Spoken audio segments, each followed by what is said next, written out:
أهلا بكم أعزائي المشاهدين أينما كنتم. نحييكم مباشرة إذا من سبور بلس اتش دي.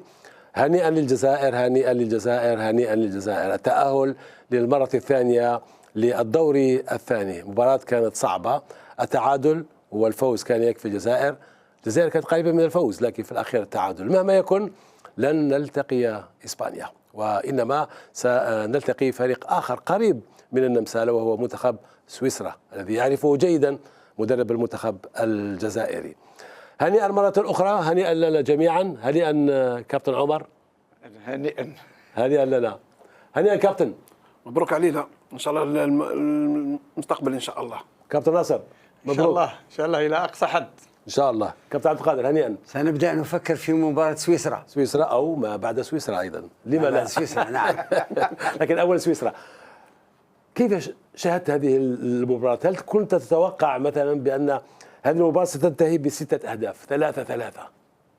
صراحة في البداية أكيد أن كل من شاهد المباراة لم يكن راضيا على التشكيلة، حتى احنا كنا نتمنى تشكيلة أخرى، لكن وقعت فيها تغييرات بدءا من الحارس. لكن هذا كله نقول أنه ما فيش أخبار، يا با دانفورماسيون، ما نقدرش نقول للجمهور اللي تابعنا من سيلعب من سيغيب، وإنما احتمالات سيدي. لماذا؟ لأن أولا لحد الآن نتساءل لماذا لم يلعب الحارس. نعم، هذا سنتركه لدريد بعدين. نعم. أوكي. شيء آخر، التشكيلة مش هذيك التشكيلة اللي كنا ننتظرها، لكن في النهاية لكن الأهم النتيجة. حتى ولو تريد أن تنتقد المدرب، فالمهم مش يقول لك المدرب يقول لك أنا متأهل وصلت للدور الثاني. هذه قضية التشكيلة، من يلعب من لا يلعب، هذه مشكلتي أنا هو المدرب، وبالتالي بالتشكيلة هذيك. لكن ممكن نحكي على ماذا وقع ولا بعد سنأتي بالتفاصيل بعد لحظات. هنيئا لنا إذا مرة أخرى، وهنيئا لكل العرب، هنيئا لمصر، هنيئا للمغرب. ونبدأ إذا بتقرير خاص جدا حول تأهل المنتخب الجزائري إلى الدور الثاني. في ليلة كروية حبست الأنفاس، نجح المنتخب الوطني الجزائري في انتزاع تعادل ثمين أمام المنتخب النمساوي بنتيجة 3 أهداف في كل شبكة ضمن الجولة الأخيرة من دوري مجموعات كأس العالم 2026 في مباراة أوفت بكل وعودها من حيث الإثارة والندية. الخضر دخلوا المواجهة بعزيمة كبيرة ولم يستسلموا رغم تقدم المنافس في أكثر من مناسبة، ليؤكدوا مرة أخرى شخصية المنتخب وقدرته على العودة في أصعب اللحظات وسط تبادل مستمر للهجمات. نجح رفقاء رياض محرز في مجاراة النسق العالي للمباراة قبل أن يأتي الهدف القاتل للنمسا في الوقت البدل الضائع، لينتهي اللقاء بالتعادل ب3 أهداف في كل شبكة. إن هذا يعني الكثير للجزائر، لأنها المرة الثانية التي نتأهل فيها، وهذا تاريخي، ويعني أن كرة القدم الجزائرية في تطور، وأظن أننا في الطريق الصحيح. بالطبع ليس كل شيء مثالي، هناك بعض الأمور لنحسنها، لكننا أخذنا الثقة ولدينا الشخصية، وهذا هو الأهم. أتمنى أن يكون الشعب الجزائري فخور بنا، لأننا أظهرنا قيم المنتخب الجزائري والجزائر وعدم الفشل والقتال وإظهار شخصية قوية، وأتمنى أن يكونوا فخورين بنا. رياض هو قدوتنا وقائدنا، ولديه ما يجب أن يكون لدى القائد، وهو دفع الفريق إلى الأمام، وهذا ما فعله اليوم. هذا التعادل يؤكد أن المنتخب الوطني يملك الشخصية والإمكانات لمواصلة المغامرة في المونديال، لكنه في المقابل يفرض على الطاقم الفني مراجعة بعض التفاصيل الدفاعية قبل خوض المواجهات الإقصائية، حيث لا مجال لتعويض الأخطاء. الماتش دانيير مينوت ما فهمناش كيفاه ماركاونا، هذه اللي صدفتني. انا غلطت بالحال، انا كنت في عمري 10 سنين كي خسرنا معاهم، داروا لنا كوديطا مع الالمان، كنا حايبين نربحوا اليوم 3-2، خلفناها الله غالب، معليش في ليسونسيال تكاليفينا ونلعبوا مع لا سويس. حنا نتبعوا ليكيب ناسيونال وين رايحه معها ظلمه ولا مظلومه. الجزائر عبرت، والموعد المقبل سيكون أمام سويسرا فجر يوم الجمعة، والطموح يكبر، فبعد تجاوز دوري المجموعات تبدأ الآن مرحلة جديدة عنوانها لا مستحيل أمام منتخب يؤمن بقدراته ويحظى بدعم ملايين الجزائريين.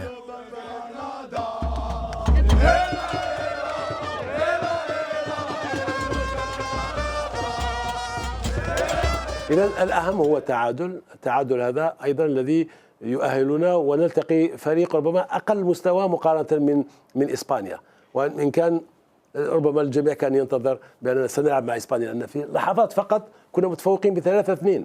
أكيد يعني قبل المباراة الكل كان متخوف، خاصة مع مرور المباريات، فكنا يعني تجينا بعض النتائج وأين المنتخب الجزائري موجود من 8 ثم خارج من 8، لكن أعتقد أن منتخبنا في هذه المباراة صحيح من الجانب الفني في أشياء إيجابية وفي أشياء سلبية نتكلم عليها بعدين. نعم. إنما فريقنا بهذه النتيجة حقق المرجو من نعم. الجميع، والجماهير تنتظر إلا التأهل، لا يهم الأداء في هذه المباراة وإنما التأهل. نتمنى أنه الأداء سيتحسن نعم. مع مرور المباريات، وبيتكوفيتش حاليا لديه ما يفعله في هذه الفترة. نعم. لأن هناك أشياء لازم تتغير. نعم. سؤال كبير لا يطرحه كل الجزائريين الآن، خاصة أمس ربما كان في تخوف، لكن أنت كحارس دولي سابق ومدرب أيضا، يعني هل كنت تتوقع أن بابوت سيدخل في هذه المباراة؟ يعني أنت تلغي الحارس ل3 4 5 شهور ثم في مباراة حاسمة هو الأساسي.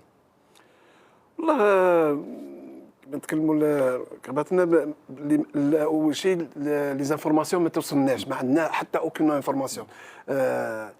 عمو كان بليسي، واحد ما قالنا باللي راه بليسي، يعني البلاك اوت على في بعض التسريبات لكن غير مؤكده. نعم غير مؤكده. انا شفت في فيديو انه عموره كان يخدم في الدراجه. نعم في الدراجه هذيك وداير انكويسير على نعم. ثم عرفت باللي عموره هذا الشيء هذا اللي يخليك انه تبقى حاير، تبقى لما تشوف التغيير في الحارس. وحنا كنا تكلمنا هنا وانت طرحت لي السؤال نعم. امس صح. وقلت لك لا نغير الحارس، خاصه انه لاعب بطولة افريقيا وجاي لعب تقريبا المباريات الوديه كلها، وتجي في لعب مباراتين في كاس العالم والمباراه الثالثه تغير الحارس. والله هذا يعني حتى الحارس وضعته في وضعيه صعبه جدا، يعني كان محرج، وكانه داخل البطوله في كاس عالم اول مباراه مهمه، يعني صحيح لم يكن مرتاح. احنا شفنا حتى بارفوا تشوف جروب بلان هكذا، تشوف في وجهه غير مرتاح، خايف في ذاته، خايف. لما كي تشوف لي زانترفونسيون تاعو تعرف باللي ما راحش في المباراه، وهذا اللي نتكلموا عليه. شوف، يخفوا ما يخفوا سنعرف الحقيقه، لانه المباراه الجايه من سيلعب؟ هل بابوت ام زيدان؟ سنعرف لماذا لم يلعب. الأهم دائما أننا تأهلنا إلى الدور المقبل وسنلتقي سويسرا. عجبك المنتخب أداء اللاعبين؟ من تألق؟ من قاد الفريق غير بن طالب؟ لأن الجميع يقول بن طالب بن طالب بن طالب. مش عارف واش تحب نقول لك، يقولوا غير بن طالب بن طالب بن طالب. نظن باللي دار الأداء ديالو بن طالب، لعب مليح. نعم. لا لعب واحد ماشي لعب ماشي غير بن طالب، كاين ميليو تيران ثانيك ماضى عوار اللي صنع الهدف. عوار ثانيك كامل لعبوا، داروا دور لا باس به، على كل حال لا باس به. عندك كما قلت انت الحارس ما كانش كما نقولوا احنا الى فين كومبلكس، ما كانش عنده لا كومونيكاسيون مع لا ديفونس تاعو.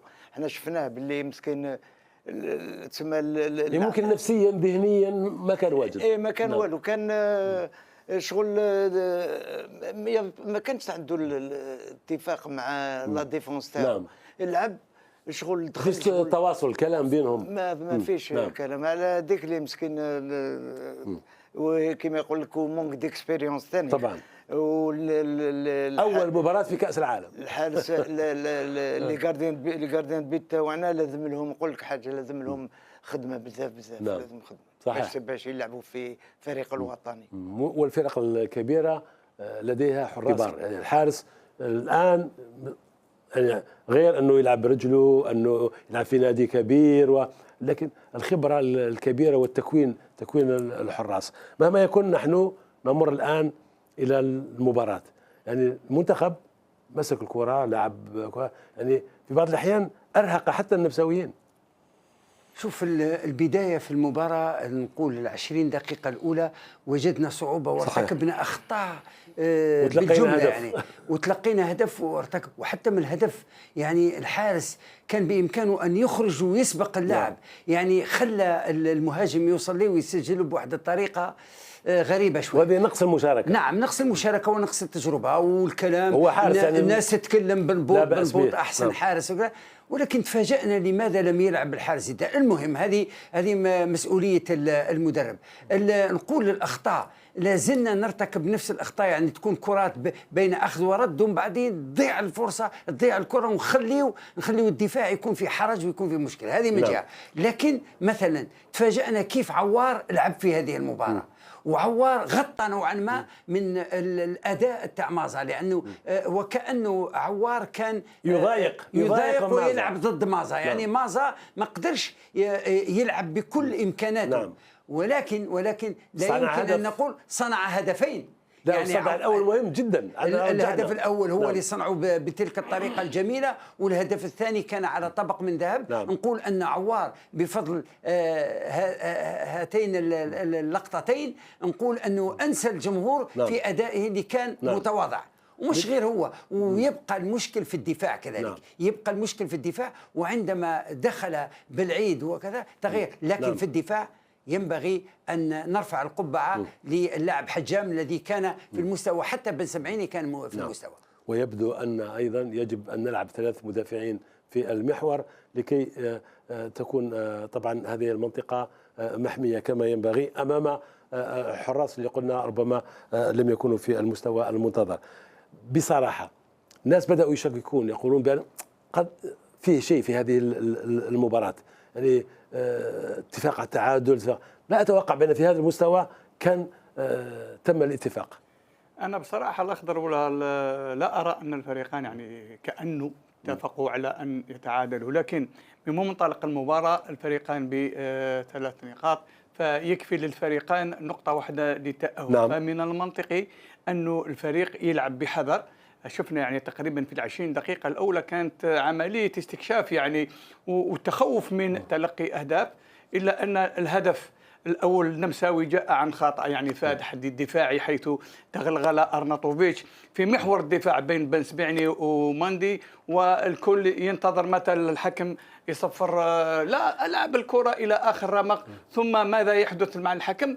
اهلا به. فاعتقد وفيه الفار وكذا. فاعتقد ان الاخطاء الفرديه ولو عموما منتخبنا كان في المستوى، لعب بطريقه جيده، يعني سجلنا 3 أهداف. يعني في الحصه السابقه كنا تكلمنا عن نمط واستراتيجيه هذه المباراه، وقلنا لازم يلعب بطريقه هجوميه، ولهذا اقحم عوار برفقه مازا وبن طالب كان منشط من الخلف. نجحت العمليه، لكن من الناحيه الدفاعيه عوار لم يكن في ذاك المستوى، الا انه عوض بتمريرتين حاسمتين جاءت من خلالها هدفين، فأعطى يعني الأولوية للمنتخب الجزائري، وسير الفريق النمساوي بشكل جيد. يعني أعتقد أن في الآخر كان من الممكن أن نفوز بهذه المباراة، لكن احنا عارفين أنه لو نأخذ المركز الثاني سنلعب إسبانيا.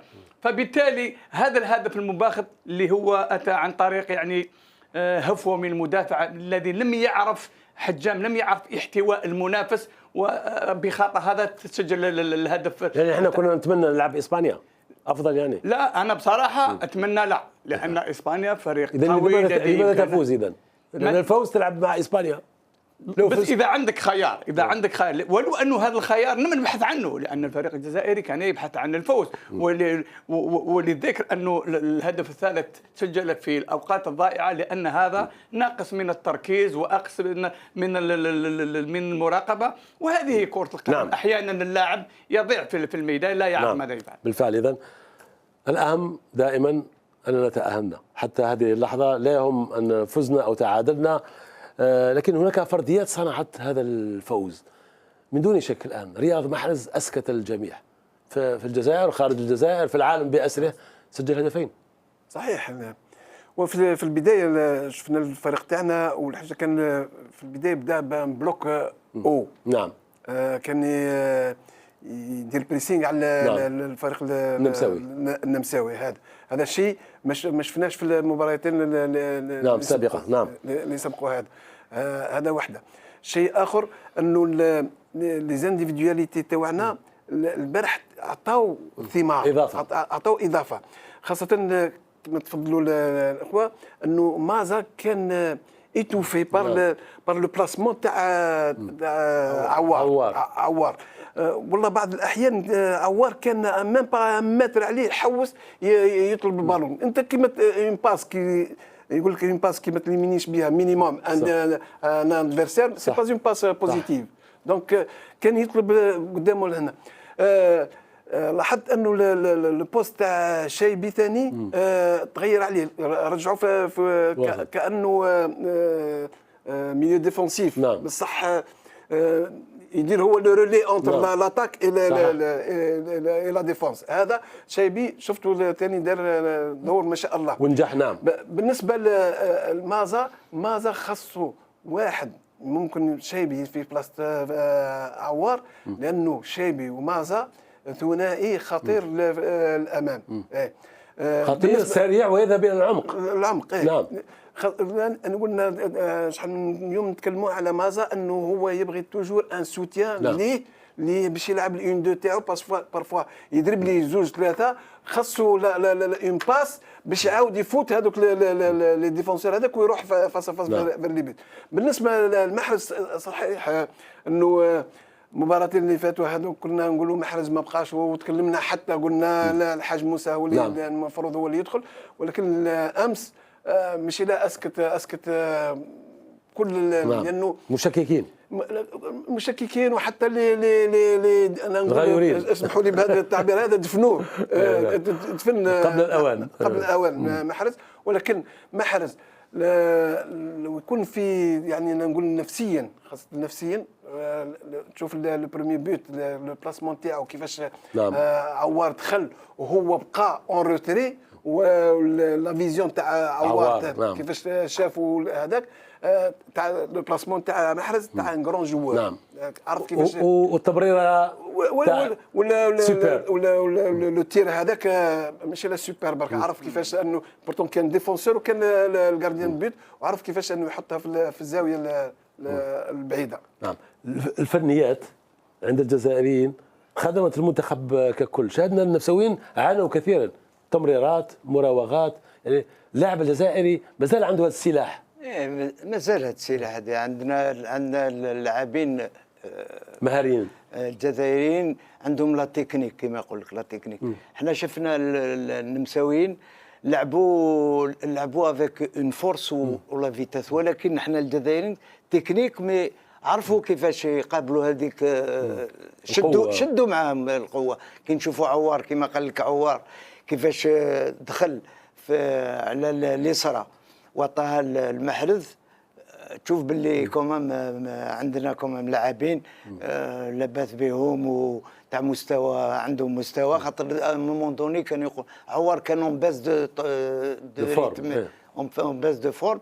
اليوم البارح شفنا عوار هادو هما اللي كما نقولوا حنايا كنا نقولوا لي جوار ديكسيبسيون، هادو هما يقدر يعطي لك اون فيكتوار سور 15 مينوت الاخر يعطيك اون فيكتوار. ومحرز راك تعرف محرز في ليكسبيريونس اللي يفو دير في ليكسبيريونس ويلعب دي دو بي. هذاك هي اللي عنده الحاجه المليحه اللي فيه يلعب لي دي دو بي. ثم البالون اللي جا اون روتري يقدر يعطيه بلا غوش، الا جا كما يقول كرونطرون يقدر يضرب باليمنى.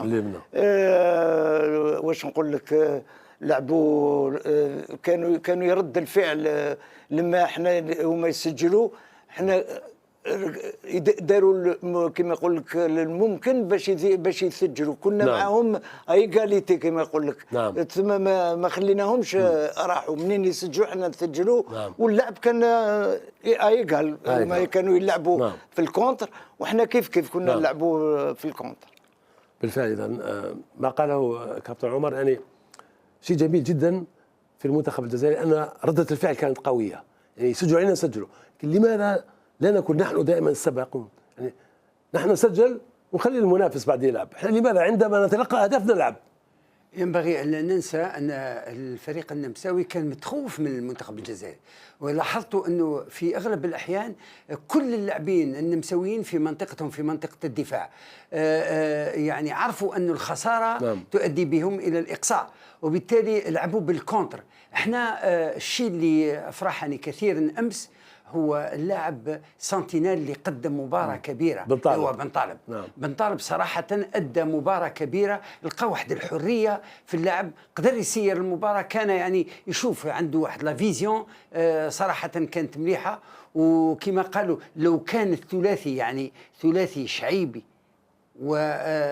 ومازا وبن طالب يعني وما لم يدخل عوار معهم كان يكون أفضل، لأن شعيبي يتفاهم كما ينبغي مع اللاعب مازا، وزيد الكرات هذيك أخذ ورد والدخول داخل في العمق في وسط الدفاع أفضل، بينما عوار لم يبرز ولكن في النهاية قدم الشيء الكبير هو أعطانا هدفين هو بسببه. لكن على العموم نقول أن المنتخب الجزائري كان أفضل، لعبوا بالكونتر، هم يسجلوا ما يعني مباشرة بعد ما يسجل، خاصة هدف التعادل اللي جاء في الدقيقة 45.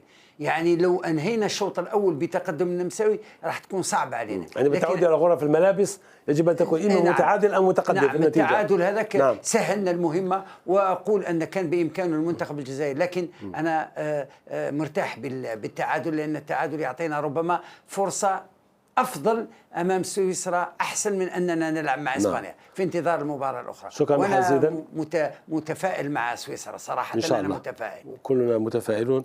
بحيث إذن 40 هدف إذا مع المنتخب، إذن يأتي وراء سليماني، ورغم أنه ليس المهاجم يعني البارز أو أنه يعني هو يصنع أكثر ربما مما يسجل، لكن 40 هدف شيء مهم جدا لمحرز. يعني محرز عفوا محرز لديه قدرات يعني مهاريه على مستوى عالمي، مش على مستوى بس، لكن ليس راس حربه يعني عالمي، ليس ذاك اللاعب، لكن المهارات التي يكتسبها خاصه في الواحد ضد واحد، يعني اي واحد اي لاعب في العالم كله ممكن يروه محرز. محرز يحتاج الى دعم، محرز يحتاج الى مسانده، إذا يحتاج إلى مساعدة. شوفوا في المباراة هذه أنا أعجبني محرز بشكل كبير، لأنه لم يكتفي بالجانب المهاري، لكن في الجانب الدفاعي كان يدافع واسترجع كرات عديدة. والهدف الأول لبلغالي هو الذي كان وراء هذا الهدف، حيث في التحام قوي تمكن من أخذ الكرة وإرسالها لبلغالي الذي سجل هدف مميز. محرز يبقى دائما محرز، تحصل على محرز في أي وقت وفي أي مكان، يكفي الهدفان الذي سجلهما يعني في أروع ما يكون. محرز إذا كانت عنده الكرة في المكان المناسب سجل 6 ثنائيات. فأعتقد أن محرز كنا يعني ممكن في الحصة اللي سبقت كنا نفضل ممكن حاج موسى يدخل، لكن محرز بخبرته دائما يكون متواجد، ولا يجب أن ندفن محرز، لأنه محرز أعطى الكثير للكرة الجزائرية ويجب الافتخار بهذا اللاعب. بلغالي من كان يتوقع بأن هذا المدافع، نحن قلنا قبل بأنه يهاجم أكثر مما يدافع، لكن الطريقة التي سجل بها الهدف ربما هنا قوة المنتخب الجزائري. يعني عوار يصنع لك الفارق، مازا يصنع الفارق، محرز يصنع الفارق، فجاءك بلغالي أيضا وسجل هدف غير منتظر. شوف أنا أقول إلى حد الساعة الفريق الوطني ما استفادش من إمكانيات بلغالي. لو تلاحظ أنه كل ما عندنا الكرة غير بلغالي تسيبوا الأمام. محرز كان دار عليه الديفونسور لافوت، كان شد له مسكو. شكون اللي ريكوبيرا لا بار؟ بالغالي معناته انه كان قريب المحرز وخذا هذيك قريب الكره دائما قريب للكره. قلت دائما انه هو عنده النزعه هذيك الهجوميه هذيك، وحتى في الدفاع لما نضيع الكره تشوف بالغالي دائما يرجع بسرعه، لانه عارف انه من جهته ما كان حتى واحد بعض الاحيان بن طالب بصح ما كان حتى واحد اللي يقدر يكوفري له لا زون تاعو. سي بور سلا هو واثق بنفسه اني نعرف نعطاكي، بصح ثاني نعرف كيفاش نرجع وقت اللي نرجع فيه باش ندافع. هذا هو بالغالي. انا نقول نورمالمون لا ميور نوت هو اللي يديها، هو لا دوزيام نوت اللي يخدم. هدفه مهم جدا. اعاد المنتخب في اجواء المباراه في وقت حساس جدا. صحيح. ما عجبني ايضا عند المدرب بيتكوفيتش انه شجاعه كبيره ان آية نوري احتياطي.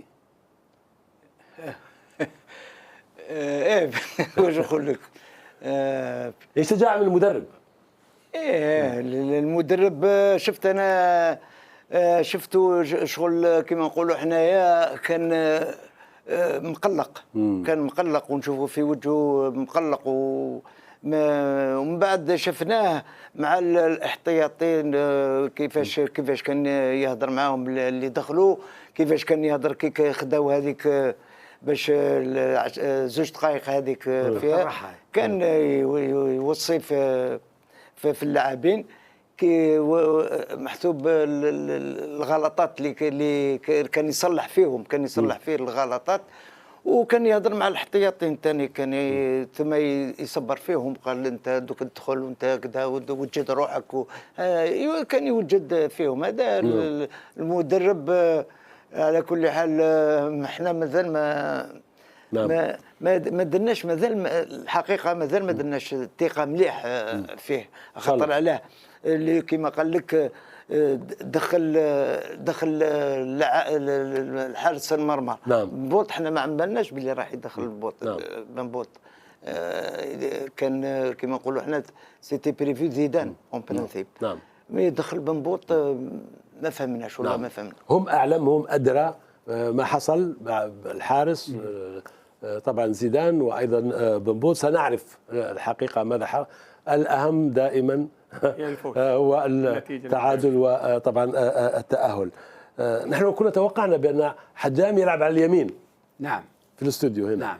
نعم. المدرب لعبه في مكانه وألغى. هل كنت تتوقع، كنت تنتظر بأن لاعب آية نوري لا يشارك كأساسي منذ البداية؟ صراحة أنا فكرت في حجام على الجهة اليمنى وآية نوري على الجهة اليسرى. نعم. لكن اتضح العكس واعطى فرصه لحجام، وحجام يعني الفرصه اللي اعطاها له المدرب ادى مهمته كما ينبغي، وقدم مباراه، وحتى بالغالي كان في المستوى. لكن سواء كان الظهير الايمن او الايسر قدموا مباراه جيده، لكن لاحظنا انه لا زالت هناك اخطاء، سوء تفاهم في وسط الدفاع، الانسجام ناقص، انسجام ناقص، لا يلعبون مع بعض كثيرا. هذا هو الانسجام. وكذلك الوسط يجد صعوبة، يعني ما يتلقاش كرات من الدفاع. في بعض الأحيان نشوف حتى بن طالب يطلع للدفاع ويصبح مدافع، يعني ما زال ذاك الانسجام، لا كويزيون هذيك اللي لازم تكون مش موجودة. لكن رغم هذا شاهدنا يعني في المباراة أمس شاهدنا أن الهجوم تحرك بالمقارنة مع المباراة الأولى والثانية. فيه تحركات، وفيه عندما كان محرز كان مرتاح، وعوار استفاقة من عوار، لكن يبقى راس حربة ناقص. قويري لحد الآن لم يقدم المردود. تكلمنا كثير على عوار، لكن قويري كذلك كان غايب. أنا كنت متمني أنه بولبينا ولا بوعلي على الأقل يعطيهم فرصة، لأنه قويري لحد الآن صراحة لم يقدم المردود المطلوب منه. نعم بالفعل، وربما هو اللاعب الذي قد يغيب في المباراة المقبلة أمام سويسرا. قد نعطي فرصة للاعب آخر، لأنه أعطي 3 فرص وشارك لوقت طويل جدا. نستمع إلى التصريح أولا محرز الذي قلت بأنه كان أفضل لاعب، سجل 40 هدف إلى المنتخب، ربما سينهي مشاركته مع المنتخب بعد كأس العالم هذه. لكن ما يكون نستمع إليه أولا لكي نتعرف بالضبط على أحاسيس هذا اللاعب بعد نهاية المباراة.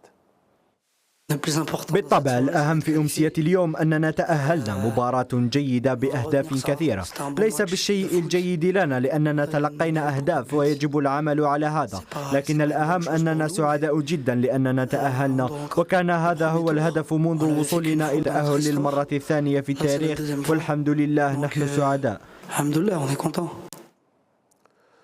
كلنا سعداء. كلنا سعداء، وهذا هو الهدف الأول، أن كل الجماهير الجزائرية سعيدة بهذه النتيجة والوصول للمرة الثانية. نشعر بأن هناك انسجام ممكن في الأفكار في كذا، في اللعب غير موجودة، لأن نقص الاحتكاك والمباريات مع بعض والتشكيلات دائما تتغير، لكن في هذه المباراة شعرنا بأن المنتخب يعني مجموعة واحدة، يعني فيه روح المجموعة.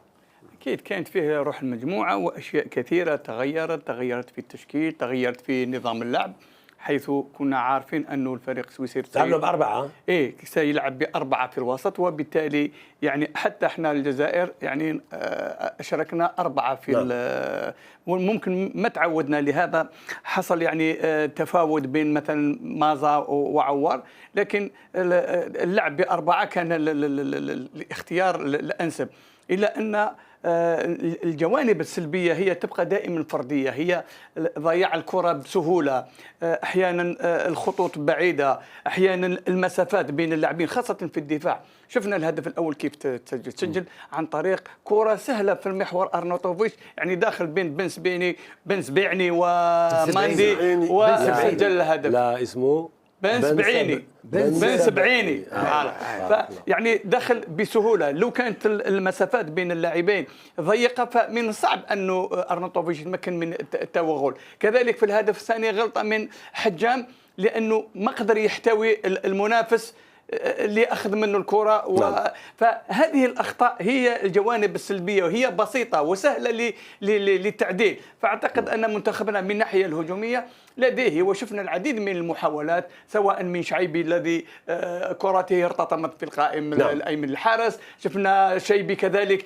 الذي يسدد كثيرا. فلما تكون المساحات صغيرة والمنافذ غير موجودة، إيش اللي يبقى كحل بالنسبة للفريق؟ سواء الجوانب الفردية أو التسديد. شفنا التسديد كان موجود، والجوانب الفردية مازا كان موجود، إلا أن مازا كان مراقب بشكل كبير، لم يتركوا له المساحات لأنه هو أخطر لاعب في الفريق. وأنت موجود بقوة اليوم. شكرا لك إذا على التحليل. سنذهب مباشرة إلى فاصل قصير، بعده نواصل، لدينا الكثير، لا تذهبوا بعيدا.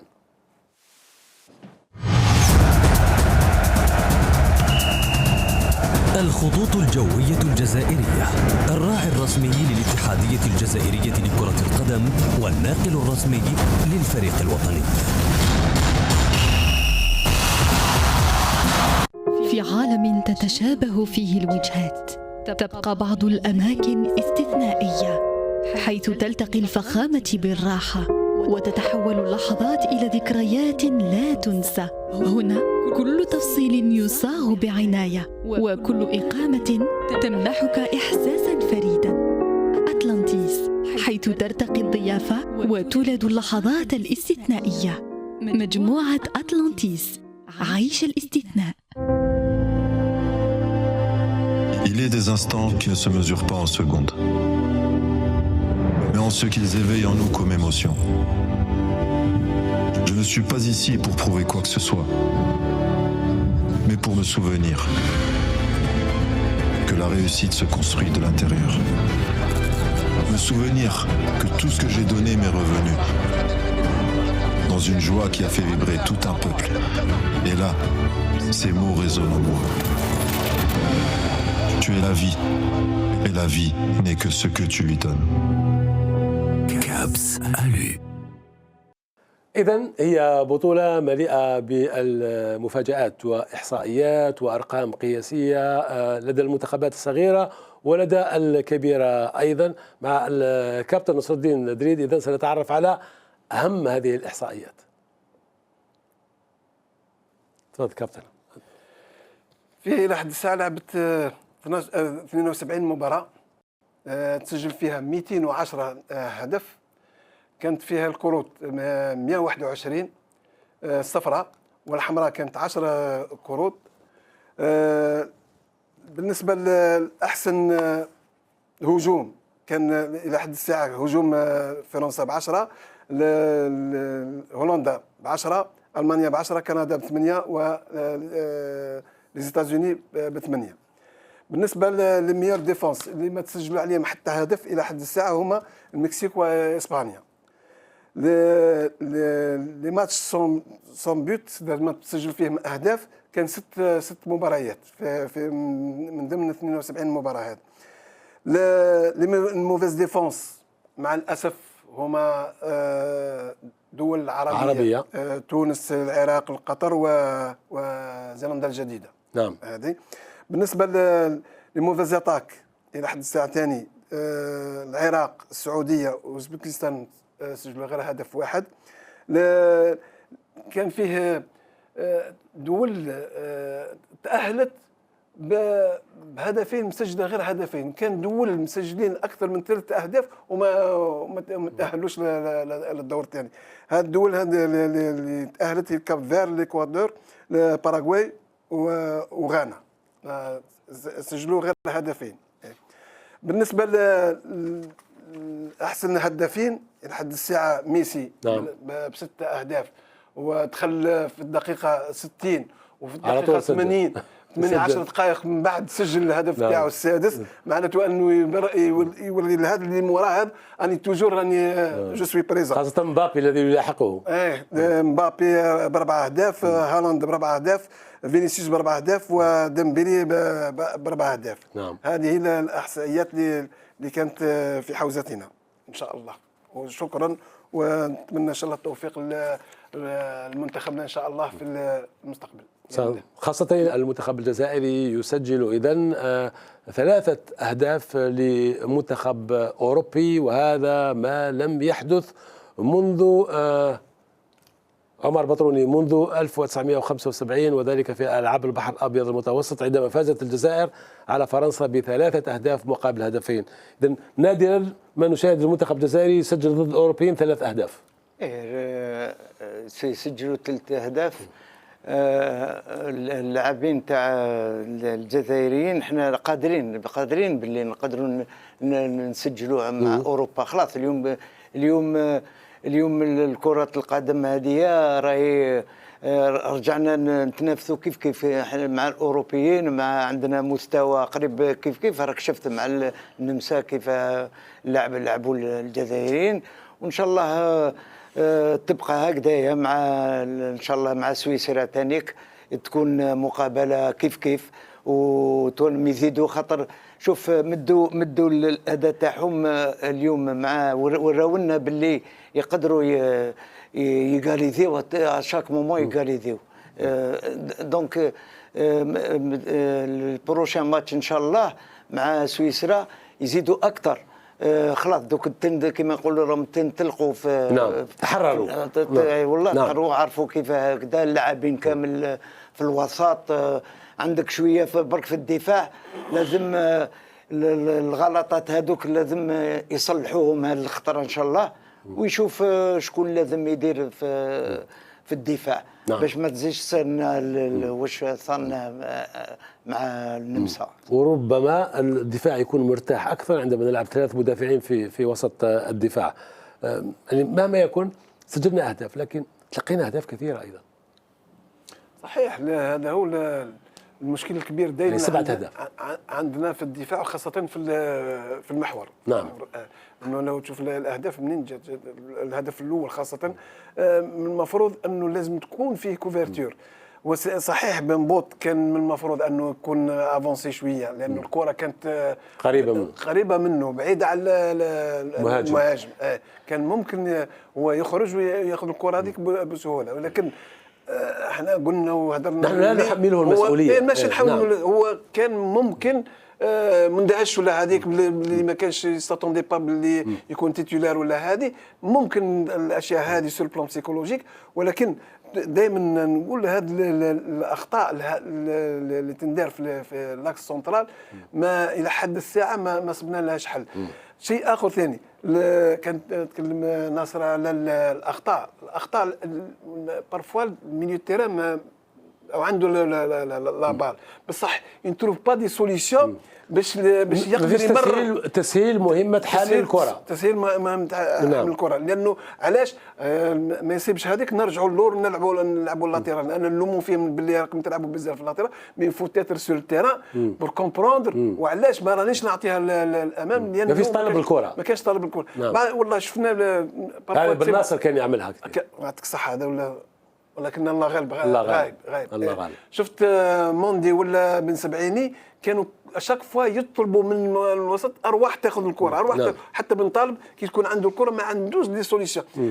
مازا كان دايرين عليه حراسه مان تو مان، ما خلاوش حتى كي ياخذ الكره ياخذها بواحد السلاسه تاعو، الانتيليجونس تاعو كيفاش يرسوا لا بال هذاك.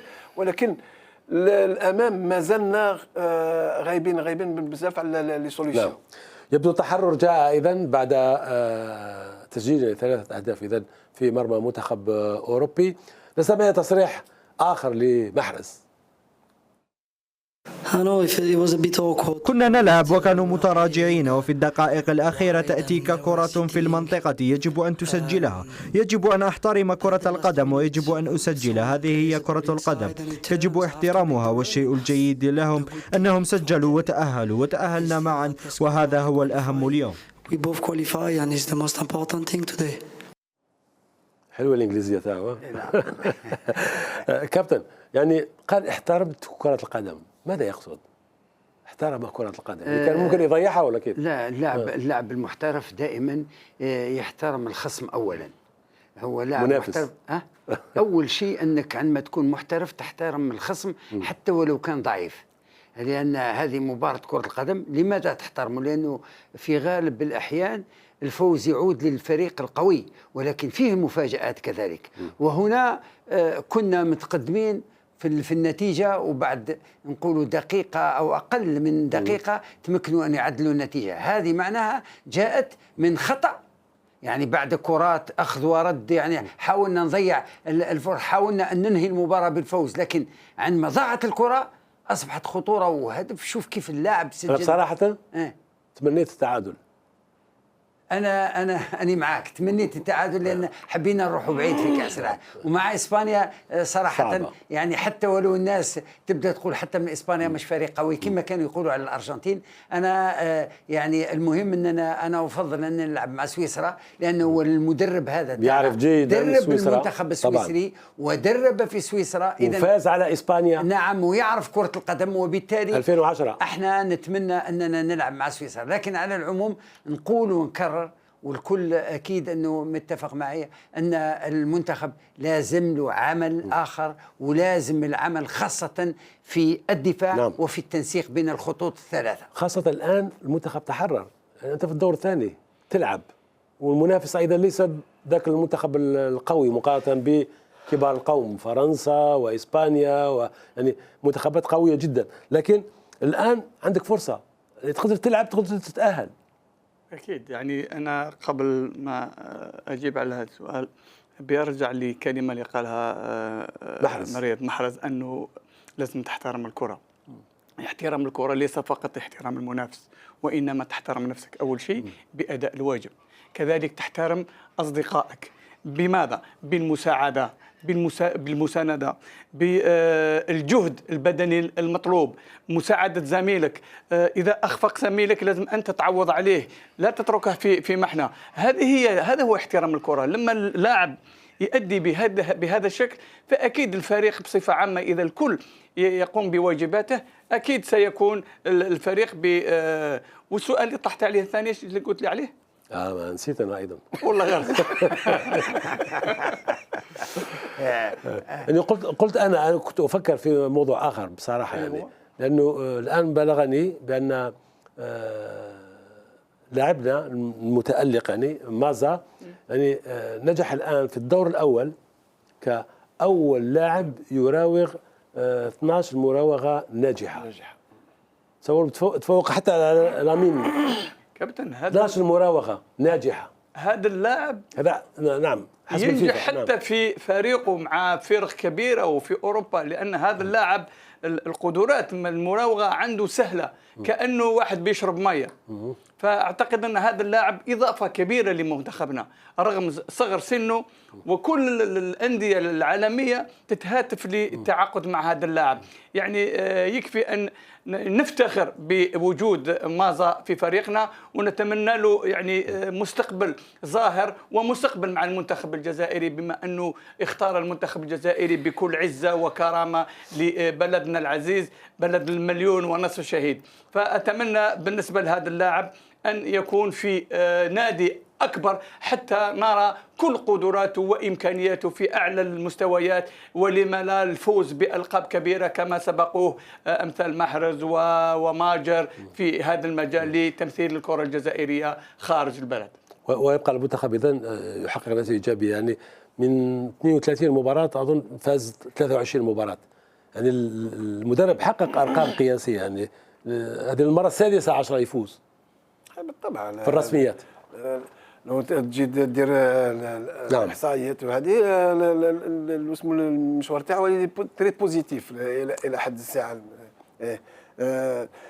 الشيء الوحيد اللي كنا نلوموا فيه هو الخروج من كاس افريقيا، هذاك احنا لمنا شويه، ولكن اليوم التاهل هذا بفضل ربي سبحانه وبفضله هو، لانه احنا رانا في الاستوديو نحلوا ونهضروا بعيد، بصح هو اللي اقرب واحد للاعبين، اقرب واحد للملعب. نعم. هو عارف واش راح يدير، عارف سيرمون الى يتيدي ليكيب ادفيرس وكل شيء. سي بور سلا انه الى حد الساعه انا نقول ناجح، ونتمنى له النجاح اكثر ان شاء الله، خاصه امام فريقه اللي كان يدرب فيه سويسرا ان شاء الله يا رب العالمين. وقضى سنوات كثيره مع سويسرا، يعرف سويسرا جيدا، لكن سويسرا ايضا تعرفوه.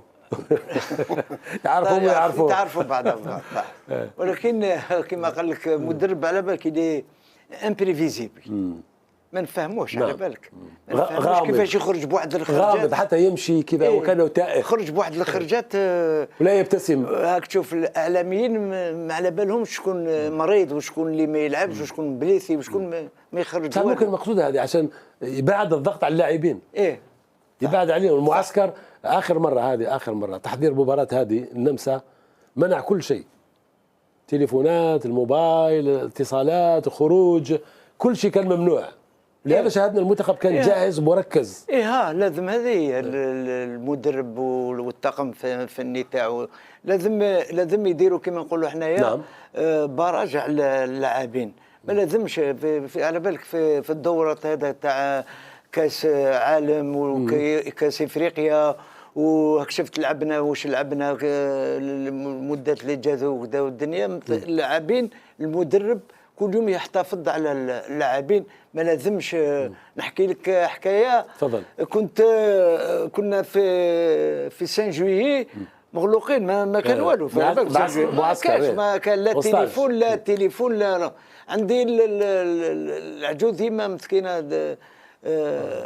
داوها للسبيطار، ما سمعتش حتى كملنا لي جو وكذا والدنيا، باش من بعد قالوا لي باللي دينا للسبيطار وكذا. لو كان ماتت كنت ما يعلموناش علاه. المدربين يغلقوا على اللاعبين باش يقعدوا كما نقولوا حنايا كونسونطري غير الدوره هذيك والمقابله اللي تجي. نعم. ويجب ايضا احترام اللاعبين، وايضا يكون فيه انسجام وتفاهم طبعا بين كل الاطراف، بين الاداره من يدير، ليس المدرب فقط هو الذي يدير المنتخب. من بين اللاعبين الذين كدنا ربما ان نخسر خدماتهم لاعب فارس شيبي الذي ابعد من المنتخب، والحمد لله انه اعيد مره اخرى الى المنتخب، والان هو من بين افضل اللاعبين. ماذا قال بعد هذا التاهل التاريخي؟ الحمد لله لقد أتينا إلى هنا للتأهل، وإلى هنا في اللحظة التي أتكلم فيها لقد تحقق هذا الأمر، وكما قلت لدينا فريق كبير بإمكانية كبيرة. الآن سنرتاح ثم سنفعل كل ما في وسعنا من أجل البقاء في المنافسة. هذه منافسة، والمنافسة طويلة. سنواصل الصعود في الأداء، وسنلعب مباراة سويسرا برغبة كبيرة في مواصلة كتابة التاريخ وسنتأهل إن شاء الله. سنرتاح جيدا لأن المباراة كانت مجهدة ذهنيا وبدنيا. سنرتاح ثم سنتحدث عن مباراة سويسرا إن شاء الله. مباراة يوم الجمعة الساعة 4 صباحا إذن. رغم ذلك الجزائريون يحتفلون حتى ساعة متأخرة من الليل. ما تدخلش تنام في الليل. أكيد. خاصة بعد نتيجة إيجابية. نعم أكيد. لكن تكوين اللاعب تصريحاته يعني وكأنه مدرب وكأنه مسير يعني هؤلاء هم الذين يصنعون الفريق، لا يحتاجون إلى توجيه من الطاقم أو شاهدنا أنه قرأ المباراة وأعطانا حتى الحلول. تتحدث عن اللاعب فارس شيبي. فارس شيبي، هذه نظن أن الأشياء هذه اللاعبين المحترفين يتعلموها في أثناء الاحتراف في المدرسة عندما يلعب الأكاديمية. نعم، وعندما يلعب لاعب في فريق كبير يسمع للمدرب ويسمع للاعبين اللي هم أكبر منه فيتعلم أشياء. وبطبيعة الحال أنا معك عندما تقول أن اللاعب هو لاعب وفي نفس الوقت عنده تقنيات وعنده أفكار كأنه مدرب، لأنه يعرف إذا أخطأ فريقه ما هو الكومبارتيمون اللي هو أخطأ، يا الدفاع يا الوسط يا الهجوم. عنده نظرة، يعني اللاعب يلعب ويشوف المباراة في نفس الوقت. أقول أن هذا الحمد لله أن فارس شعيبي يعني on l'a récupéré، يعني كان راح يروح لولا يعني تفكير جيد من بعض الأشخاص نعم. اللي استرجعوا هذا اللاعب. ونقول أن بهذه العقلية وبهذه المواصفات تاع المدرب وعقلية تاع اللاعبين أكيد إذا كان فيه انسجام وخاصة نحاول أن نصلح الأخطاء ممكن في المباراة الرابعة هذه نكون أفضل. وإحنا نصعد من مباراة إلى مباراة، ممكن نجد بعد فترة نجد التشكيلة المثالية ومن هنا ينطلق الأداء الصحيح. سؤال فني 100%. هل هذا المنتخب النمساوي كان قويا متواضعا أم الجزائر التي كانت أقوى في هذه المباراة؟ بصراحة الفريق السويسري كان منظم بشكل جيد. السويسري النمساوي النمساوي كان منظم بشكل جيد في الدفاع في الوسط، ولكن لاختراق هذه الدفاعات لازم مقابلها تكون فريق لديه إمكانات كبيرة، وهذا ما كان عند الفريق الجزائري. وهذا حققه الجزائريون عن طريق الفرديات، دخول بالكرة في العمق والمراوغة. ماذا لما يمسك الكرة ممكن يلف على الكرة من أي مكان ولا واحد. فأنا شفته يسوي مراوغات ولو النمساوي يعرف يعني اتجاه حتى أحيانا بيسوي حركات يعني مش موجودة في التعليم أصلا، يعني تبقى شخصية للاعب بنفسه. وهذا يعني اللي عندها الميزة أن عندنا كثير من اللاعبين بنفس المستوى في فريقنا. يكفي لو هذا الفريق يشتغل بشكل كبير، فأعتقد لو يكون الانسجام فيكون عندنا فريق يكون قوي جدا. نعم. نروح شوية المباراة الجاية سويسرا، مباراة ليست بالسهلة ليست بالصعبة أيضا، وممكن نحن نقيس على مباراة قطر وسويسرا أيضا المباراة الأولى، لكن منتخب سويسرا يتحسن بعد ذلك، ظهر بوجه آخر. صحيح، شفنا في المباراة الأولى أمام قطر أنا بيرسونيلمون قلت باللي ماشي فريق هذا ما راحش يروح بعيد وهذاك. أما في المباراة الأخيرة تاعو أمام كندا بان بوجه آخر مغاير تماما للمباراتين السابقتين. هذا راح احنا ممكن يعطي المدرب بالطبع. نتكلم المدرب هو عارف ديجا ليكيب سويس، وزيد انه شاف كيفاش ليكيب سويس بدات الدوره هذه وراهي في المباراه الاخيره مع كندا كيفاش المستوى تاعهم ارتفع. يعني انت في كونتر كندا في كندا وعلى ارض ملعبهم وجمهورهم كامل هذا، وتسجل عليهم 3 أهداف من الصعب. لكن انا نقول الفريق السويسري راح يكون صعب. احنا تكلمنا قلنا ما نروحوش لاسبانيا ونروحوا لسويسرا. لا، سويسرا ثاني فريق لا يستهان به. صح بالفعل. سويسرا تشبه النمسا ولا في فرق كبير بينهم؟ تشبه عندهم هادو تاع لاسيات تاع هاد لي سكانديناف هادوما كامل قريب الفوتبول تاعهم يتشابه. مي احنا كما قال لك نصر الدين احسن نلعبوا مع سويسرا وماشي مع اسبانيا. سويسرا قريبه جدا من النمسا، وايطاليا، المفروض تكون عندهم كره وعند الدوري البطوله تاعها. يعني عندهم بطوله، لا عندهم سويسرا عندهم بطوله شويه كما يقول لك متواضعه موين، ماشي كما في فرنسا، كما في المانيا، كما في اسبانيا. لكن اللاعبين يلعبوا برا، كلهم يلعبوا في المانيا، يلعبوا في احترافيين على برا، يلعبوا على برا، كل يلعبوا في كما نقولوا احنا في فريقين كبار بمستوى عالي. ونقدروا على كل حال مع سويسرا تكون مقابله كما يقول لك شويه صعيبه، ولكن نقدروا نفسهم ونقدروا نلعبوا معهم، وكما يقول لك نقدروا نتاهلوا فاسيلمون مع سويسرا. احنا تاهلنا لانك انت معنا. نعم انت فال الخير. لا جيت معنا تاهلنا على طول ان شاء الله. لا والله خاطر كما يقول لك شوف احنا الفريق تاعنا الى مال ديماري كما نقولوا احنا مال ديماري، ولكن نشوف فيها باللي مال ديماراج نشوف فيها باللي لاحقين مربوحه ان شاء الله. مربوحه ان شاء الله. هذه بالعقل خاطر انا ننتظروا مقابله بعد مقابله، وان شاء الله تكون النهايه لاباس بها ان شاء الله، ونتكاليفيو ونديروا عرس. نجيبوا الخفاف نجيبوا. اذا هي ايضا مباراه من دون شك ستكون مباراه صعبه، هي مباراه كاس عالم. حتى سويسرا الان يتخوفون من الجزائر بعد ما شاهدوا المستوى الفني لدى اللاعبين خاصه، وايضا المرور على حساب ايضا فريق كبير مثل النمسا، فاتوقع بان سيحسبون لنا الف حساب.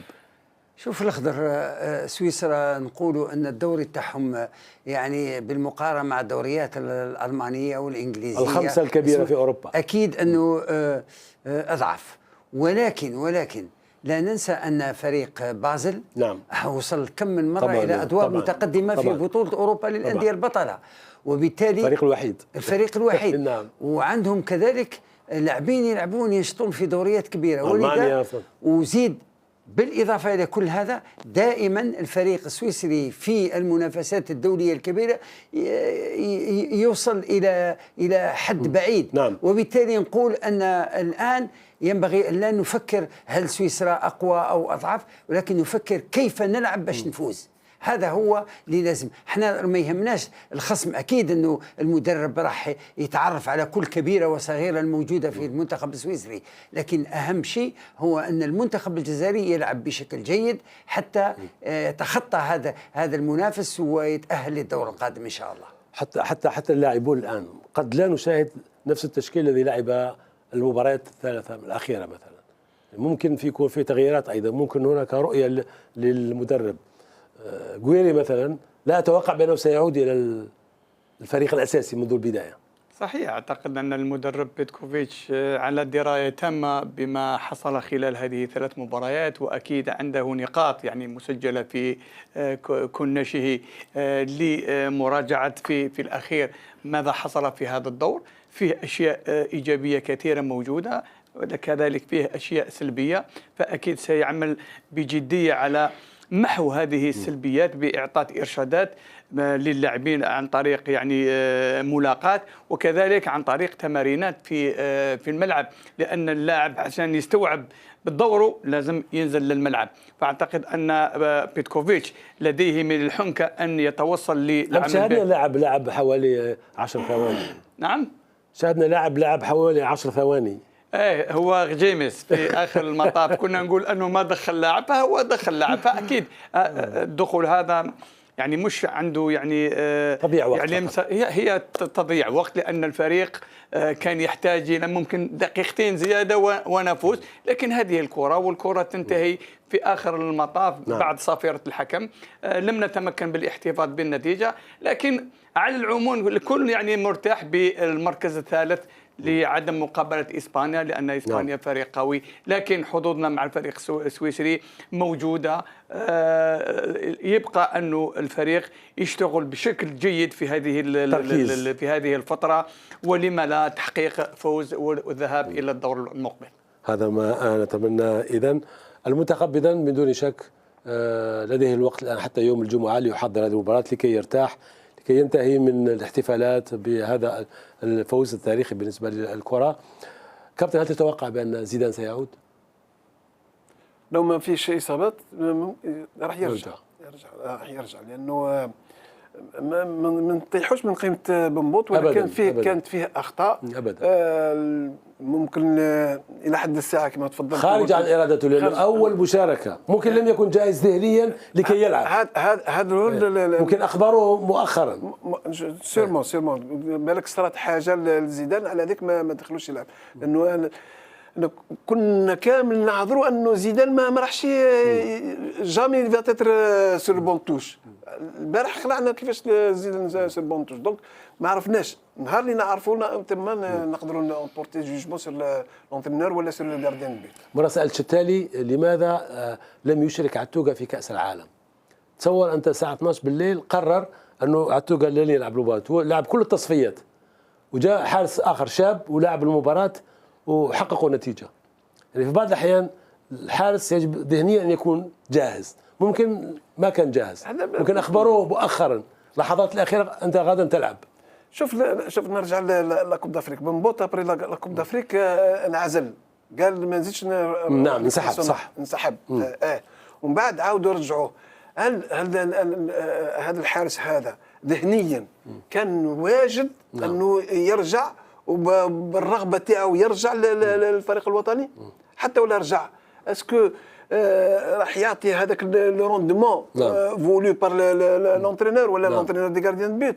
دونك سي تري تري ديفيسيل الوضعيه تاع بنبوط هذا حتى نحكموا عليه. وطالما ليس لدينا اخبار وحيثيات من مقر وجود المنتخب الان في كانساس سيتي، فلا نستطيع ان نحكم على الحارس ولا على التشكيله ولا على ما حدث. الأهم مرة أخرى للمرة الألف أننا تأهلنا إلى الدور الثاني. عمر، ماذا يمكن أن تقول لنا؟ ماذا يمكن أن تقول لنا في النهاية لكي نختم البرنامج؟ نتمنى لهم إن شاء الله النجاح للفريق، وعلى بالنا باللي على رايحين إن شاء الله يديروا حاجة، ونتمنى لهم النجاح إن شاء الله. كابتن عبد القادر، أنا متفائل كالعادة.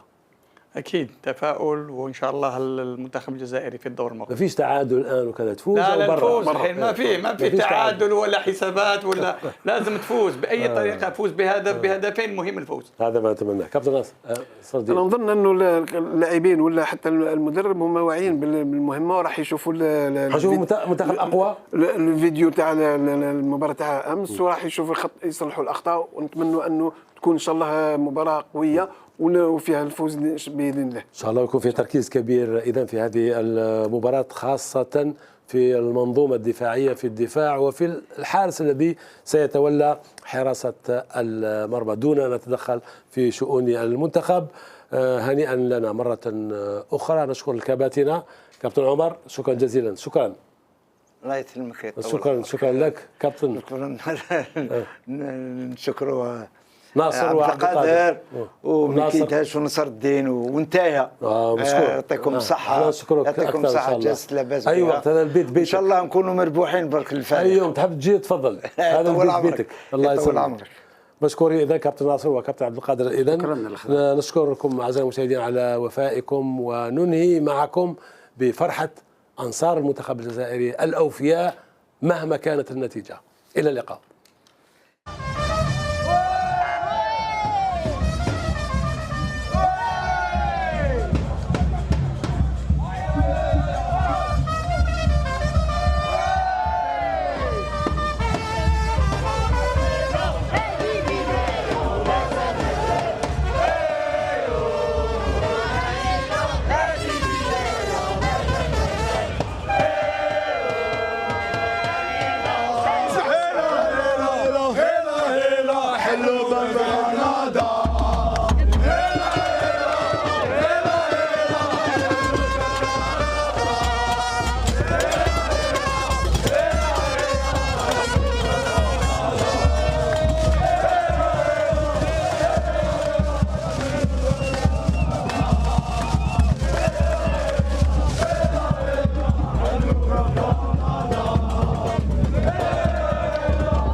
كاين بزاف يقول لك هاد مخدومه جو كروا با، ماركينا في الدقيقه التاليه، الاربيت كان قادر يسيفليها في الكاتريام مينوت، زاد اكستونداها بار 30 سكوند ماركاريزاونا، مي داروا ان كرو ماتش، نعطيهم الصحه. الماتش دانيير مينوت ما فهمناش كيفاه ماركاونا، هذه اللي صدفتني. انا غلطت بالحال، انا كنت في عمري 10 سنين كي خسرنا معاهم، داروا لنا كوديطا مع الالمان، كنا حايبين نربحوا اليوم 3-2، خلفناها الله غالب، معليش فيف ليسونسيال تكاليفينا ونلعبوا مع لا سويس، حنا نتبعوا ليكيب ناسيونال وين رايحه معاها ظالمه ولا مظلومه. مبروك علينا، ان شاء الله تلاقوا في كندا، كاع في كندا ان شاء الله، كاع في كندا ان شاء الله. ماتش مانيفيك، داروا اللي عليهم، سي مانيفيك.